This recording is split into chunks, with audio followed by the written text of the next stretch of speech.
உரமே நிறைய செலவாகுது சார். இதெல்லாம் எதுவுமே கரெக்டாக வச்சுக்கலாம் வரலாம். அதான் அங்கே பார்த்தீங்கன்னா வயலில் நிலத்துக்கு வாங்கி போடுற உரமே 50,000 ரூபாய்க்கு நல்லா போட வேண்டியது. 80 நாளில் 75 நாளில் பயிர் உயரமாக இவ்வளோ பேரும் வந்துச்சுனாக்கா ஒரு மழை சோலை பிடிச்சி அத்துருங்க. அத்து விட்டீங்கன்னா மடியாக வளர்ந்து திட்டமாக இருந்துனாக்கா ஒன்றும் பண்ண வேணாங்க.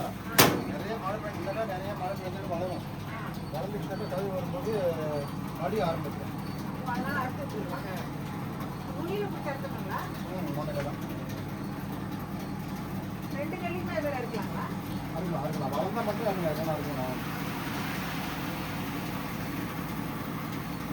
ஆனால் இந்த சீசன் மழை சீசன்